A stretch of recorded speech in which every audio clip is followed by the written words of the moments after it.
Hi there, welcome to the Noah Presgrove case. One of the most important aspects which has been forgotten about and is rarely acknowledged by partygoers too is what happened Friday as of the beginning of that week-long, 4-day long party. It's always regarded as a 4-day party and there's only 3 of the days that are ever acknowledged: Saturday, Sunday and Monday. And what's the reasoning behind that? Well, likely it's because Saturday, the beginning of when Noah Presgrove arrived and attended, and because the case is obviously about him and what happened to him and where he was, well then the day before is irrelevant. But I do have some argument points to put across to highlight and say, yeah, but people were so interested in Noah Presgrove leaving the party Sunday morning after breakfast and where he got up to and what did he do and how long was it till he was contacted to return back to the party as part of the timeline. People were so interested in that even when Noah was nowhere near the party, but it was acknowledged. So why can't the same be said about Friday then? You know, it seems like picking and choosing when and when not. But the whole point of a timeline, roughly defined, is from start to finish and everything else in between. The party started Friday. It's a 4-day party. Whether Noah was there or not on the Friday, that's when the timeline should start, and it ends on Monday at a certain time, pretty much. So today, I want to do a bit of an analysis, try and understand why, if there's any other reasons why it's not acknowledged, why there's a bit of a hush about it, try and figure out who could have possibly been at the party as well. Whether I do a map analysis or not, we'll see. Maybe theorize first of all and get some ideas, and then if there's any potential events, we can go from there. Because to be honest, even when it comes to the people that like to spread rumors and create misinformation, disinformation, Friday still gets ignored by the general public.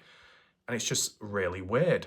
And if you look back to when I started off in the case, like early on, that when you go over it a few times round, you find out that I was the one that was quite pushing it, trying to question, what about Friday? And the response what I got at the time was, well, it doesn't really matter. Noah wasn't there. It doesn't really matter, because Caden wasn't there. That's why he didn't want to talk about it. Well, times had changed after that because we heard the police interview and other things were said which were drastically different. And I will be acknowledging that into today's video. So it does link back to Caden Presley, but it's not all about Caden. It can apply to other partygoers as well. What I do want to say is welcome to everyone that's watching the live premiere. Share your thoughts and reactions in the live chat box on the right hand side of the screen. And at any point, and for those watching on catch up, if you do have any additional responses, comments, replies, questions, answers, be sure to drop them down below in the comment section under the video. It will help with spread awareness of the video so more people can see it and I can respond back to them at a later point. And furthermore, speaking of which, maybe the video that I did last night, I'll be looking at the comment section of that later in today's video. So be sure to stick around for some interesting discussions. If you do want to support this channel, there is a PayPal link down below in the pinned comments. And if you want to catch up and follow the recent videos and anything you've missed out on in the Noah Presgrove case, full playlist is available top right corner where the I symbol is. With that all being said, I'll just give you my rough thoughts immediately as to why Friday is important. Like I've said already, it's the beginning of the timeline when it all started off. If there is any concern for foul play, suspicions, frustrations, cheating, flirting, girl trouble, any other motives and problems in between, did it stem back once Noah was there, or before that, Friday could be involved and linked there in terms of the importance of knowing people's whereabouts as well. What were they up to? What were they doing, thinking and feeling in terms of the advertisement online, like a welcome, open, public invite, come on down, and not many did when you think about it being mentioned online, but nevertheless, Was that invite created, posted on the Friday, or more so Saturday, Sunday? Because, Saturdays was regarded as the day long-time friends came together to hang out, have fun. Sunday, when additional people and some strangers came on down, and it expanded. But depending what timeline or story interview you hear it from, it can differ, even when you listen from one interview to another of Caden's, because Caden had worded it that originally Saturday was when friends, long-time friends, came on down, hung out together, and that followed through into Sunday morning when they went out to Warwick gas station to get lunch and to get breakfast. The problem is with that is Caden Pressey mentioned in the, I believe, Partners in True Crime Part 2 interview, which was never publicly released. Caden worded it as he's never been to that house before, and as for those girls that were there, he's never seen them before. And yet he regarded them girls and the others as long-time friends, meeting in the past in car parks and drinking alcohol at an even younger age, probably under the age of an adult as well. So either you know the people or you don't. And Caden says he knows them. And then in the other interview he says, no, I don't. You can't have it both ways. It's the same with Caden Pressey in regard to his police interview compared to his Partners in True Crime interview. In Partners in True Crime, Caden responded to Rob or Cindy's request of about where do we start? Do we start Friday? And Caden said, no, I don't want to be talking about Friday. Why is that? At the time, before the police interview was leaked, you could say maybe Caden didn't want to talk about it because he simply wasn't there, so there's no need to talk about it and he wouldn't know what to talk about. Other ways could be he can't talk about it public because it's sensitive material and he's been advised to keep quiet. That would be understandable. But then if you think back to the month before or so, the 2024 June interview with police, what did Caden have to say there? Did he say, I don't want to be talking about Friday? He didn't bring that up. But when questions did come up and he was saying when he arrived at the party for the first time, Caden said Saturday. That's like how it was said in Partners in True Crime. But within that conversation of the interview, it then ended up twisting round to, oh, I was there Friday, as Caden said. I'll be honest, it didn't help the police person kind of interfering a little, over speaking and saying, likely you were there, Caden, on Friday. If it's a party and you're hanging out, you probably were there earlier. And Caden's like, yes, I was there Friday. You could say there's a bit of an unnatural influence effect there, but still, Caden worded it somewhat confidently that he was there Friday. And with Partners in True Crime, him publicly saying, I don't want to talk about it, it would make more sense that what you talk about and acknowledge on Friday, please interview private with the right hands. But publicly, there's certain stuff you can't say. But even when it was acknowledged, did Caden actually go into detail or actually explain anything that happened on a Friday? If he was there, what did he see? What did he do? There wasn't really any acknowledgement. There's references of watching a movie, but that could have been on the Sunday more so, after being dropped off by the people with the girls, whilst the other guys went back out into town doing whatever. Reference to Caden and the girls, I think, going out to the shop nearby, Mini Mart possibly, to get some more alcohol. What day? Saturday, Sunday? Well, in the police interview, how he juggled it about, it was a bit confusing, the wording. So still, not much mention of Friday. And wouldn't it just be easier to clear it up? Instead of people saying, well, it's irrelevant. Oh, it doesn't really matter too much. Noah wasn't there. Oh, Noah Presgrove wasn't at the party. But for some people that like to go all in on the idea of murder and foul play and who could have been responsible, why not ask yourself, were any of the people that you're suspicious of, were they at the party on Friday? Isn't it important to track their whereabouts and movements and what they were getting up to? Just as importantly as Noah Presgrove, wherever Noah follows and anyone else does, you look at it. But even when Noah is by himself, you look at that and partygoers individually, just to see at what point did things possibly go wrong.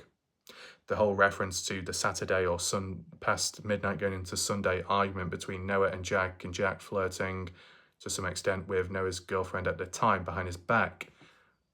What day did that happen on? Noah may have found out at that time, at that point at the party, Saturday night going into Sunday morning, but when did Jack supposedly flirt with Noah's girlfriend? Was it a day before? Was it on the Friday? Was it a weekend before? A previous party at the same location? Who knows? It makes you think. So from start to finish, it's all important. You get a better idea, a full perspective. And for a full perspective, it creates a bit more balance and then you know where things are at. So even if progress has been made in this case, even if it's very small scale, the early day stuff, the earlier events just are kind of blanked out. If anyone had to guess, you let me know your thoughts, what Friday could have been about, what happened at the party, how did things go, what do you think the atmosphere was like, and who do you think was present? I can add on to my thoughts there, probably onto the map project. As said, I will be looking at some comments of a previous video that I did, which is a separate theme, but it's just to add to the conversations and discussions as we go along. But I personally think Friday's important, and for Caden to acknowledge a possibility that he was there, but also say he can't talk about it on Partners in True Crime. It kind of sounds a little bit mysterious. Maybe there's not much to it, but how people present themselves and how people word things might make it sound more mysterious than what it actually is. But to get down to the bottom of it, it needs to be talked about. Awareness does need to be spread. And speaking of spreading ourselves across the map, as example, if we focus in on the party location, I just want to give you my idea as to who could have been present on the Friday.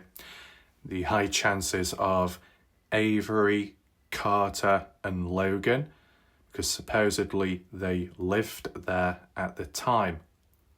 Possibilities as well, like Jack Newton heading on down early to catch up with the girls, more so Carter, boyfriend, girlfriend together, hanging out before the party ramps up, kicks off properly. You know, Friday morning, the start of the party, or it might have been the party prep, getting things ready. Take in mind, whilst it's a birthday party for Avery, which was actually on the Monday, but starting earlier, and it being, was it Labour Day as well? So it's like a double celebration, celebrating from Friday, end of the week, going into the weekend, celebrating in different ways. But it is worded as a 4-day party, so okay, maybe it did start Friday, but not many people were down, and that would be understandable. Saturday, where more people arrived. But, you know, if anyone did come on down on Friday, did they remain? I mean, how many of the party goers remained at the party for 4 days straight? Granted, maybe coming and going, but still returning back at some point in the day and then waking up the next morning at the house. Carter, Logan, Avery, because they lived there at the time. Not really heard any of the stories about that. Planning and prepping, but not too much prepping, because it wasn't like we saw lots of balloons and big cakes and lots of presents and decorations. We didn't see that. Is there any reason? Probably just maybe because of the age and more interested in just drinking and hanging out and messing about. No need for all the fancy decorations, and because of the age that they are. Would there have been any get-togethers? Did any of Avery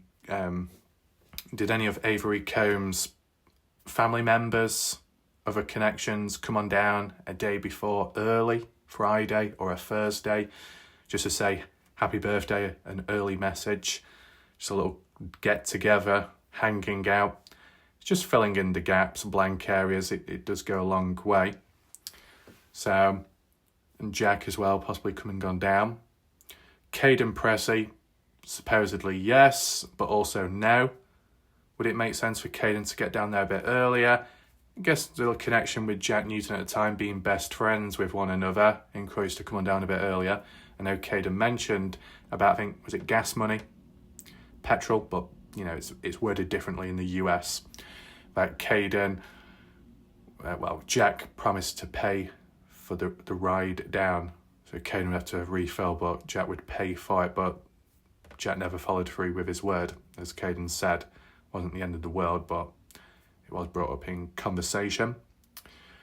You know, for anyone that is sceptical and think foul play, murder involved, do you think there is a turning point within the case on one of the days when it really did ramp up or begin? You know, I think some people were saying how it was probably Sunday afternoon, around 5 p.m, which Dusty Butler said at one point, but it's not really been changed or corrected or updated since. Just a rough time as to when Jack called Noah to come on back. Do we have that call log, the audio? Not that I'm aware of. What was the tone? Was there persuasive language?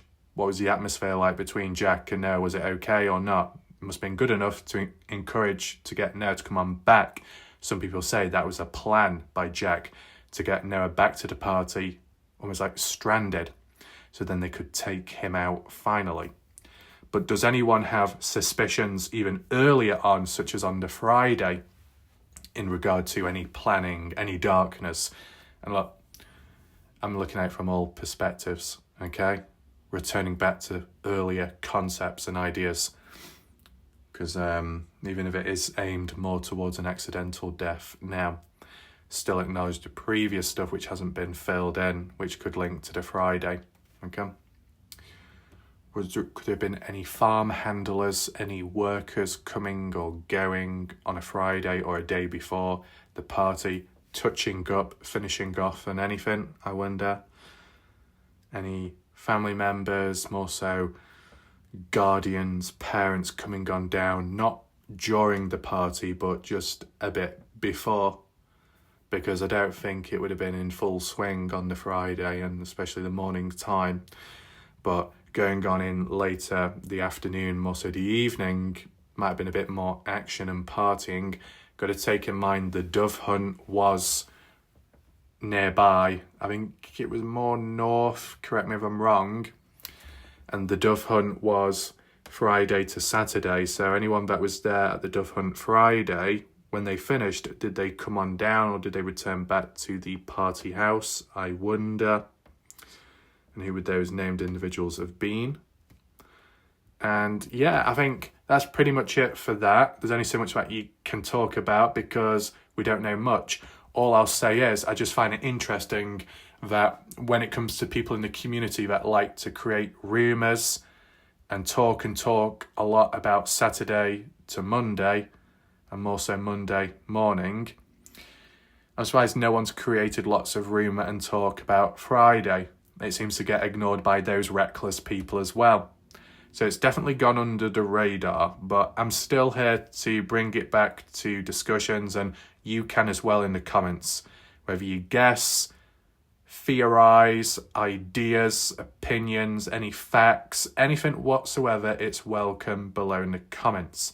With that being said, we should transition on to some from last night. I have these adjusted to the newest, and if we start from the bottom, not too many to get through. We've got the user called Holly Yates, and we're very familiar with that individual. They've had a few things to say, and not so positive about myself. A lot of misinformation and slanderous claims from what I can remember. Besides that, has it changed the attitude? How very sad. He has no reason to lie. Look at the messages between Justin Roy and Joyce Bergow, where she promises to not share and gives him her word she won't.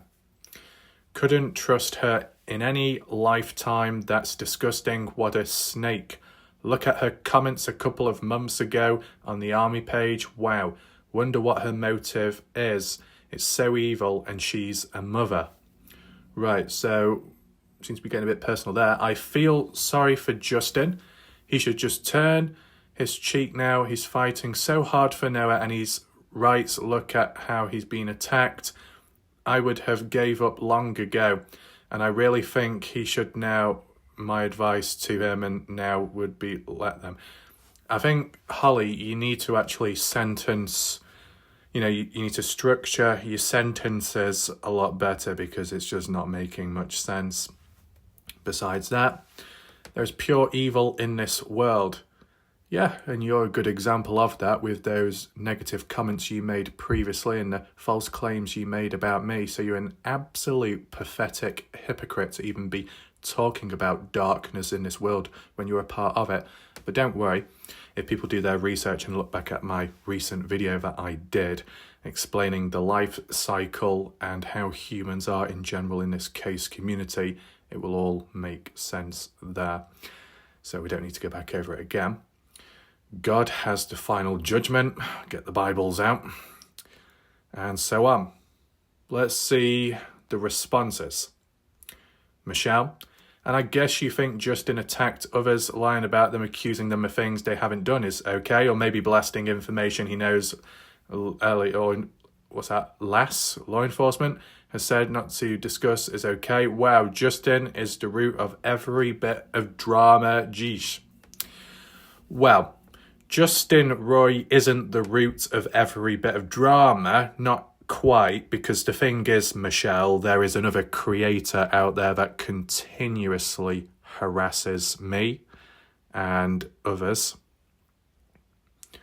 Dark side, maybe she started seeing things weren't adding up. She was in a position to do so, I guess, as in Joyce began. Justin has said bold-faced lies about people. No one has been safe from his accusations. It's ridiculous. Going around accusing everybody isn't getting justice for Noah. Family and police had told him to stop. He had knowingly out false information out to get people riled up his words. Of course, he hasn't given up just to live there. He needs all those people to be guilty. Get mighty uncomfortable living where you accuse people of murder. Be careful, be so self-righteous. God may just be judging you. John Doe says, I'm sure that when Jack thought that the text conversation with Justin would be private, yet Justin didn't care and released it to the world, and Jack is still trying to pick up the pieces after losing his best friend whilst being called a murderer by tons of people around the world. All because of Justin's little group of malicious acting or intent coming from current or former criminals who consider themselves the light side. Oh no, we got Lisa. So true and so perfectly said. Great advice. You got to know when to retreat. Let the universe handle details. Could this have been written by Caden? No. Keep private. You have to do that unless someone else might be in danger. Plus, I think it just deters Jack from speaking confidentially to anyone else if he feels like he's going to be shared with the world. I, for one, want to hear everything and anything Jack has to say. Okay. John responds to Lisa. Justin Roy literally put Jack Newton's life in danger. I'm not sure why that you are defending Justin, especially when Jack is innocent and Justin doesn't even mention his name, and he also hasn't publicly apologised either. You know, for starting a group where he and Cade in a smear campaign in a group of thousands upon thousands of people blaming Jack for murder. You are not very bright if you don't think that Justin lies. I mean, it has been proved time and time again, or you could simply think about the first person that you blamed. For example, Jack beat Noah with a golf club. Now he blames the next person after the next and doesn't mention Jack or the clubs. Also, common sense says that if you don't want to be the centre of attention or have a bad look in a community where this happened and or all over the internet, then you should A, listen to the family when they tell you to back off, B, listen to law enforcement when they tell you to back off, C, listen to your daughter who tells you to back off, but rather listen to her. He started a smear campaign against his own blood. Let that sink in. And one day says, Holly, don't even try to turn this around on Joyce for seeking answers. Have you asked Justin if he saw a video of the scene at Donna's house? And whilst people can respond back and counter what Holly has to say, everybody, don't forget, how Holly has performed and behaved previously. I mean, I don't know if you can see it on screen, below, but one of the comments made by Holly says, "Sorry, Andy, I could have held off but done that for way too long, and your vile behaviour brought me out to tell you you're something," whatever that. So, negative again, false claims made by this incompetent human, but based off the name, the default profile picture, it all makes sense the type of person behind this account. What I do find embarrassing is humans like to try really hard to create a certain presence or an alternative persona, and it's just embarrassing. It's so predictable. See it in true crime a lot. +1, justice for Presgrave, of course. Badger catching up, take your time. Sherry Wright, Arkansas loves Noah Presgrave, just as Darkside. Noah's family said they picked a spokesperson for the family so they speak the whole family. Right. So which one's the spokesperson? Ashley Chadwick? Listening to this is a prime example of how things get twisted. Look at how all the stories change drastically. Now imagine it's secondhand information coming from kids traumatized and trying to answer questions they don't know the answer to. Forensics will solve this case. Witness testimony is unreliable. I bet Justin Roy has said not a hit and run thousands of times. Say it enough, it's true, I guess. He missed that the police said a vehicle is involved. Noah's death absolutely involved a vehicle. Careful, Darkside, because you're going to trigger Justin Roy, because you'll get very passionate and say, well, I didn't say this, I didn't say that. I do remember, though, Justin Roy did change it at one point at least and actually acknowledged the possibilities of a vehicle involved, but not hit and run. I do remember Justin acknowledging that on that basis. But it's just interesting how other people can be called out by Justin for switching and changing, as in who could be responsible, from light side to dark side, thinking it's from murder to accidental, punished and told off for that. But it's okay for Justin Roy to go about from golf clubs beating to some kind of staging to vehicle possibly being involved, all over the place. If Justin can think that way, other people should be able to think openly as well and switch and change with time, because things do change. Big shout out to Glenn, thank you for watching. John says, Robin Smith verbally smacked Michael Facecas around on that post. Then we have Raf, digitally documenting and keeping all of us up to date. He may have missed it. Go Raf. So I appreciate that. Big shout out to John Doe for their support and, of course, their comments. They do help. What else?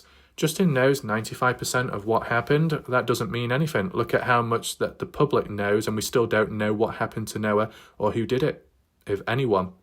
Justin could know 99% of what happened during that party. It doesn't mean that he knows what happened to Noah Presgrave. I mean, I've got 99 problems, but the dog food ain't one. Lisa, hi, Deadhead. You have to admit, it sounds like we're getting closer to the truth, though, doesn't it? No, we're actually getting, well, not we, because I don't include myself within the problem, because I'm not or participating, but like I've analysed the state of things in recent time, it has got drastically worse. Besides that, John says, I don't know why you would think that we're getting closer to finding out what happened, possibly because, like yourself, Justin, who also thinks that he's an expert and knows what happened that night, or in his words, 95% of what happened. What Justin doesn't seem to know is what actually happened to Noah or how it happened. Justin has constantly changed the person who he blames, the weapon, and how it happened. Reality is that we don't even know if it was murder. See, it's okay changing it about as to who could be responsible, the weapon used, the outcome of death, but if Justin, along the way, words it as a level of confidence and a percentage as well, and then you change it, it doesn't sound as confident. Yeah. What we do know is that Justin has done everything that he can to try and ruin Jack Newton's life. You know, the innocent 19-year-old that almost guaranteed had nothing to do with Noah, his best friend's death. Arguments and fights happen between friends, especially when alcohol is involved. That doesn't mean that they murdered anyone. Justin has been asked and told to calm down, slow it down, back off, etc. by family, his daughter, law enforcement, for whatever reason. Book deal on Noah's death, maybe, for keeping on going. The only difference is that he doesn't constantly blame... He doesn't constantly blame Jack. He blames his brother, his dad, their friends, etc. It's always a different murder weapon, and like the golf clubs, it doesn't usually end up being true. Justin may have had good intentions in the beginning, but it didn't last long. Plus the fact that he claims to also have known about the underage drinking and partying, as well as seeing pictures and posts in real time, yet he had absolutely no issues with the drinking, partying, or even his minor family members being present. Now it matters to him. If Justin would have cared, or it had been a big deal to him with these kids who underage drinking and being supplied alcohol by legal-aged adults, then guess what? Maybe Noah would have gotten a safe ride home to jail or the police station, and maybe he wouldn't have gotten murdered. So the way that Justin blames everyone is the same way that I feel that Justin and Alicia hold some responsibility for what happened to Noah's death. You know, since both knew that all of these minors were there, with at least one of them being 15-year-olds, yet neither called the cops to get it shut down. They did nothing but think they're experts, even though they both constantly lie. I know some people that read this might get very, very triggered because it's quite sharp. I can understand where the comment is coming from if other people like to speak sharply as well. But let's just add on. John to Lisa, unlike Justin, you personally said that you were not only an expert on Noah's death, but also knew exactly how it happened. You should tell us or contact law enforcement. No, it seems as if you're getting further from the truth. Yeah, true. I agree with that. And as well, Lisa was the one to downplay and say that Caden's timeline of 5:15 or 6:15 doesn't matter whatsoever. That's very reckless thinking. TJ, Noah's family are the ones who kept intentionally indirectly blaming Jack for Noah's death with no evidence. Go back and watch. They made so many people believe Jack did it, including myself. Wait, what? So now all the blame is on Noah's family? I've only got a couple of days. What did I miss? Spencer, Partners in True Crime pushed the murder narrative and then dropped the case. Wonder why? Evidence? Never heard Partners in True Crime on this case again. Well, the thing is, Spencer, at the beginning of 2025, they said that they're returning back to the case publicly, that they're still working on the case in the background, but publicly online, that they were going to return. They haven't, though. The last cause of action which Partners in True Crime did do was try and file a false copyright claim on me. So yeah, great, isn't it? One day at a time, provide proof to back up your comment, as in response to TJ. Oh, we've not seen Ajax for a while. The Presgrave family seem oblivious to the force at play in this case, like a traumatised victim seeking to, unless the PTSD, not onto the bully, but rather the players on the side, as these players see as an easy picking to let frustration off on, rather than the true perpetrator that has done something job on them. They should completely step aside as they have no capacity to seek justice at all. Lisa's confused. One day, are you seriously disrespecting the Presgrove family with weird wording? Are you seriously judging the victim's family? You really need to add in your opinion to this insane comment, not as if it would justify anything you tried to say.